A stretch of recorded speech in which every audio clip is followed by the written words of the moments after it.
আসসালামু আলাইকুম। কেমন আছেন আপনারা সবাই? আমরা আলহামদুলিল্লাহ ভালো আছি। প্রতিদিন সকালে আমার হচ্ছে একটা রুটিনের মধ্যে এটা পড়ে। আমি ঘুম থেকে উঠে নাস্তা করার পর আমার এই ময়না পাখিটার জন্য নাস্তা নিয়ে আসি। বা আমার আগে আমার ছোট বোন দিয়াদা যদি চিৎকার চেঁচামেচি করে, অনেক সময় হচ্ছে যে চিৎকার চেঁচামেচি করে না, তার জন্য একটু লেট হয়ে যায় দিতে। তো আমি যতবার খাবার খাই ওই সময় ওরেও আমার খাবার থেকে হচ্ছে কিছু খাবার ওকে আমি দেই। সকালে নাস্তা খাওয়ার সময় রুটি, কলা দেই। আবার দুপুরে আমার ভাত, যদি আমি ১ ভাগ ভাত নেই ওটার মধ্যে হচ্ছে যে বা অর্ধেক হচ্ছে যে আমার বিড়ালদেরকে খাওয়াই, অর্ধেক হচ্ছে ওকে খাওয়াই, বাকিটা আমি খাই। আর কি আমি প্রতিবেলা কোথাও যদি বেড়াইতে যাই, দাওয়াত খাইতে যাই, আর কি হঠাৎ মনে পড়ে যে আমার ময়নার জন্য তো এই সময়তে ময়নারে খাবার দিতাম।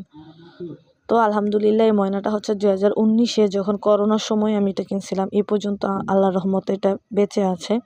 আল্লাহ যাতে ওকে ভালো রাখে, সুস্থ রাখে, আর কয়েকটা দিন যাতে আল্লাহ বাঁচিয়ে রাখে। সবাই দোয়া করবেন। ওর জন্য আমরা অনেক টান, অনেক কষ্ট লাগে। মাঝে মাঝে মনে করি যে সেল করে দিব, কিন্তু পারি না।